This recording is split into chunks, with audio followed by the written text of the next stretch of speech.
Morning, Dale. Hey, good morning. How you been? Oh, good. The sun is shining. No life raft today. Perfect. All right. Well, let's go ahead and jump into the market update because we do have some things to talk about, namely the debt ceiling and all of that comes with it and how it could influence the housing market. Before we jump into that, just a reminder, we do have our first time home buyer seminar today at 5 o'clock. So if you have somebody, have them RSVP with us and we'd be glad to take them in. We also want to remind you of the reverse for purchase that we offer, just a little something for this market that we have. And to get into it, we have the debt ceiling. Dale, can you just tell us a little bit about what the debt ceiling even is?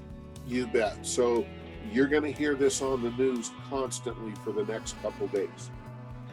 The debt ceiling is the limit of government spending. So Congress has to enact the limit at which they will allow the federal government to go into debt.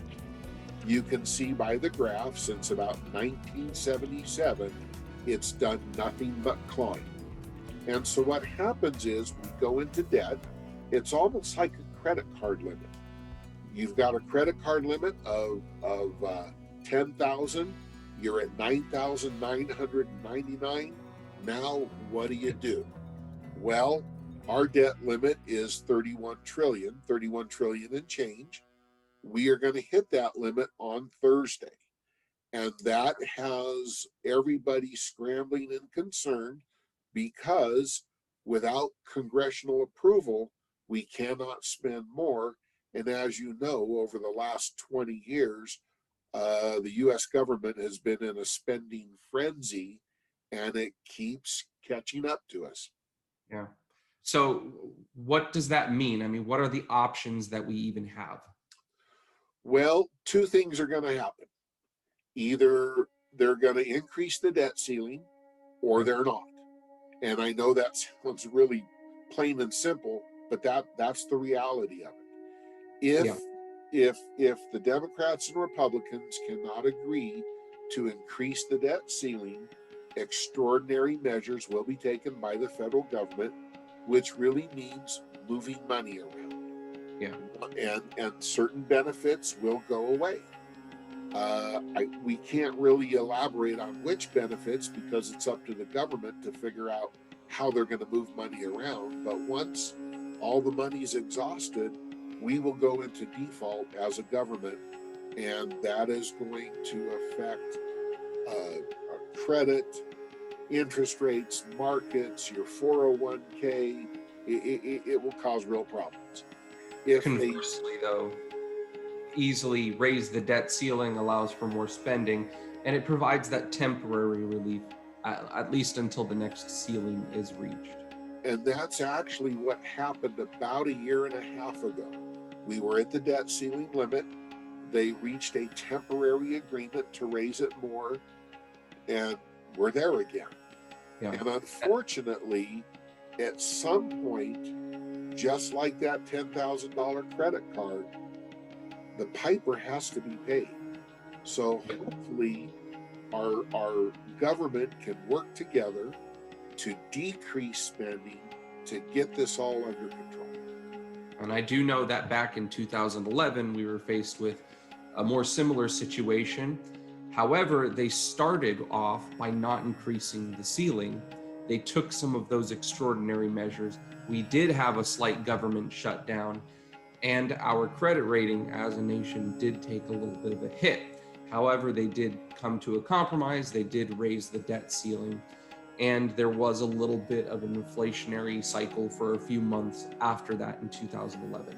So there is potential again for that. However, the hope is that they can come together, as you said before, and figure something out.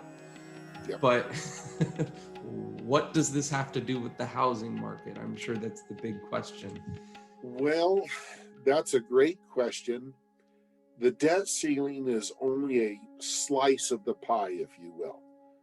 The housing market, in particular mortgage interest rates, are a reflection of all of these items that you see here. So the debt ceiling is only a piece of it. That being said, Rates actually have come back down since November. And the current outlook for 2023 is rates will continue to come down, which should help the housing market substantially. Yeah. And no matter what direction the housing market and interest rates go, there's still options, there's still products, there's still things that we over at Homestead can do to help bridge the gap between any kind of market. And I know that right now, here are some of the non-traditional loan options that we offer for current, well, practically almost every market. So, Right. There's obviously the 30-year fixed, the 15-year fixed, the 20-year fixed, but with higher interest rates, that can present a challenge. Reverse for purchase, 62 and older, 2-1 buy downs, where basically if the going rate is 6.5, the first year the rate is 4.5, the second 5.5, the remaining two 6.5. The seller does have to contribute. Asset depletion loans, where if there's not a lot of income, if you have enough assets, you can factor in, well, if I took assets once a month, it adjusts for some income shortfalls. And of course, the others, as if you want to elaborate on the others.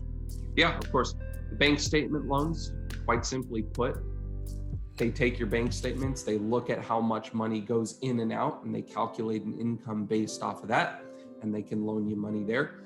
We all pretty much know about ARMs. They are more popular, but I prefer the 2-1 buy down because I consider it an ARM with a fixed rate type of attachment. It's very, very safe compared to a regular adjustable rate. And then we do have first time home buyer with a 3% down program. This has been updated for 2023. So there are some unique factors that actually make it more accessible and more beneficial for first-time home buyers. And by the way, first-time home buyer isn't somebody who's never bought a home. It's somebody who has not owned a home in 3 years or more. So that could be brand new, or it could be someone that just hasn't owned a home for 3 years. And didn't they increase the income limits on that, which makes it a little bit easier to use? It makes it significantly easier, especially in places like Amador and Calaveras County. Perfect. All right, well, that wraps it up for today. It is still a pretty optimistic look, and hopefully things go well with the debt ceiling. But either way, I hope you have a great rest of your week, Dale, and I'll catch you on the next one. All righty.